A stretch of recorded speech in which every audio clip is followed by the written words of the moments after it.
నమస్కారం. జై శ్రీమన్నారాయణ. ఆత్మకు సంకేతం. పరమాత్మకు జీవాత్మకు ఉండే సంబంధం ఏమిటి అని చూద్దాం. ఈ విషయం చాలాసార్లు మాట్లాడుకున్నాం, ఇంకా కొంచెం మాట్లాడుకుందాం. పరమాత్మకు ఈ జీవాత్మ శరీరం. మన శరీరం పెద్దగా ఉంది, దానిలో ఆత్మ సూక్ష్మంగా ఉంటుంది. కానీ దేహానికి జ్ఞానం లేదు, జీవాత్మకు జ్ఞానం ఉంది. జ్ఞానం ఉన్న జీవాత్మలను తాను శరీరంగా కలిగి ఉన్నాడని భగవంతుడికి సంతోషం. భగవంతుడికి మనమంతా శరీరం. అంటే జ్ఞానం ఉన్న జీవాత్మను దేహంగా కలిగి ఉండడమే ఆయన గొప్పతనం. ఆయనతో జీవాత్మకు ఉన్న సంబంధాన్ని వేదాలు, ఉపనిషత్తులు, సంహితలు, ఇతిహాసాలు, పురాణాలు అన్నీ మాట్లాడుతున్నాయి. భగవంతుడితో ఉన్న సంబంధాన్ని చెప్తున్నాయి. యత్య ఆత్మ శరీరం ఎం ఆత్మన వేద, యత్య పృథ్వీ శరీరం ఎం పృథ్వీన వేద. ఏ బ్రహ్మకు ఈ జీవాత్మ శరీరమో ఆ బ్రహ్మను ఈ జీవాత్మ అర్థం చేసుకోలేదు అని ఉపనిషత్తులు చెప్పాయి. అంతకుమించి ఈ జీవాత్మలు పరమాత్మకు దాసులని చాలా చోట్ల చెప్పబడింది. బృహదారణ్యక ఉపనిషత్తులో ఆత్మావా అరే ద్రష్టవ్య శ్రోతవ్య మంతవ్య నిరిధ్యాసితవ్య మైత్రేయి అని మైత్రేయుడితో బ్రహ్మ గురించి ఉపాసించడమే జీవాత్మ లక్షణం అని చెప్పారు. మొదట జీవాత్మ బ్రహ్మకు శరీరం అని చెప్పింది. రెండవది జీవాత్మ బ్రహ్మ ఉపాసకుడు అని చెప్పింది. కృష్ణుడు గీతలో తన దగ్గర జీవుడు శరణాగతి చేయాలి అని చెప్పాడు. త్వమేవ శరణం గచ్చ సర్వభావేన భారత. నన్నే నువ్వు శరణాగతి చేయాలి అని కృష్ణుడు చెప్పాడు. ఇంకా సర్వధర్మాన్ పరిత్యజ్య మామేకం శరణం వ్రజ అహం త్వా సర్వ పాపేభ్యో మోక్షయిష్యామి మా శుచః. అన్ని మార్గాలను వదిలి నన్ను శరణాగతి చేయమని, అలా చేసిన వారి పాపాలను పోగొట్టి మోక్షాన్ని ఇస్తాను అని కృష్ణుడు అర్జునుడితో గీతలో చెప్పాడు.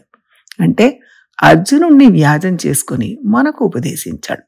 అలా చెప్పడం వల్ల జీవాత్మ శరణాగతి చేయాలి అని రూఢి అవుతుంది.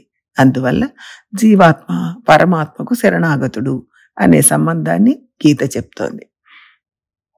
జీవాత్మ శరణాగతుడు ఇంకా కూడా గీతలో భూమిరాపో అనలో వాయు ఖమ్మనో బుద్ధిరేవచ అహంకారం ఇతీయం మే భిన్నా ప్రకృతిరష్టదా అపరేయం ఇతస్త్వన్యాం ప్రకృతి విద్ధి మే పరాం అని చెప్పారు. ప్రకృతిలో సమస్తం నా సొత్తు. అందులో ఒకటి జ్ఞానం లేని అచేతనం, తక్కువ స్థాయికి చెందినది. ఇంకొకటి జ్ఞానం కలది, ఉన్నత స్థాయికి చెందింది. ఆకాశం, గాలి, నిప్పు, నీరు, భూమి ఇవన్నీ తక్కువ స్థాయికి చెందిన జ్ఞానం లేని అచేతనం. జ్ఞానం గల జీవాత్మ ఉన్నత స్థాయికి చెందినది. నా ప్రకృతి పరాప్రకృతి, అపరాప్రకృతి అని రెండు రకాలు.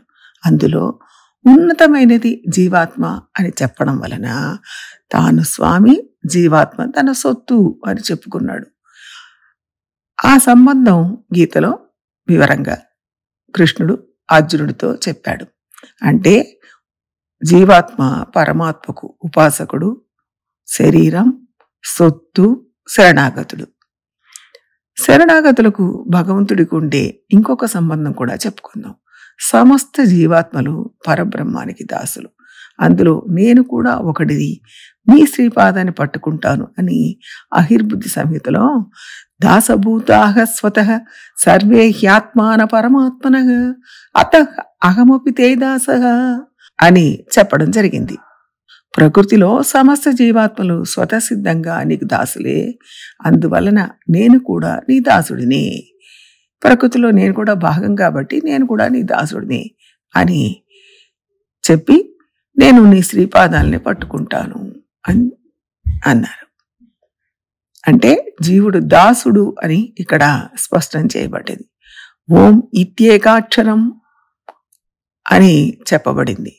ఓం యొక్క తాత్పర్యం తెలిసి జీవాత్మ ఓమని చెప్పుకుంటూ పరమాత్మ శ్రీపాదాల దగ్గర తనను సమర్పించాలి.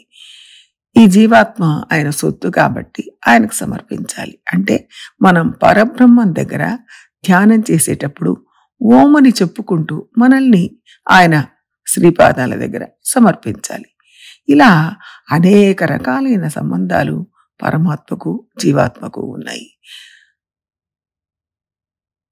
ఇలా ఉండగా జీవాత్మ నేను స్వతంత్రుణ్ణి అని చెప్పుకుంటే అది ఆసుర ప్రవృత్తి అర్జున అని కృష్ణుడు గీతలో ఇంకొక దగ్గర చెప్పాడు. 16వ అధ్యాయంలో చెప్పాడు. నేను స్వతంత్రుణ్ణి అని ఎవరు చెప్పుకుంటారో వాళ్ళు ఆసుర గుణం ఉన్నవాళ్ళు. ఈశ్వరోహమహం భోగి అని నేను చెప్పిన అన్ని రకాల సంబంధాలు మర్చిపోయి నేనే స్వతంత్రుణ్ణి, నేను స్వామిని అని జీవాత్మ అహంకారంతో చెప్తున్నాడు. కానీ అది నిజం కాదు అని కృష్ణుడు చెప్పాడు. ఇన్ని రకాల సంబంధాలు భగవంతుడితో మనకున్నాయని వేదాలు, ఉపనిషత్తులు, సంహితలు, భగవద్గీత, ఇతిహాసాలు చెప్తున్నాయి. రామాయణంలో హనుమ దాసోహం కోసలేంద్రస్య అని నేను రాముడికి దాసుడిని అని చెప్పుకున్నాడు. ఇవన్నీ మనం గుర్తుపెట్టుకోవాలి. జీవాత్మ పరమాత్మకు శరీరం, ఉపాసకుడు, దాసుడు, శరణాగతుడు, సొత్తు అని పలు రకాలుగా సంబంధం ఉందని మనం తెలుసుకోవాలి. అందుకే జీవాత్మ శేషత్వం గలవాడు, పరమాత్మ శేషి అని మన ఆచార్యులు చెప్పారు. ఈ సంబంధం మనకు అర్థం అయిన కొద్దీ మన భయం తొలగిపోతుంది. మనం చాలా పెద్దవాడైన పరమాత్మకు సంబంధించిన వాళ్ళం అన్న ధైర్యం వస్తుంది. జై శ్రీమన్నారాయణ.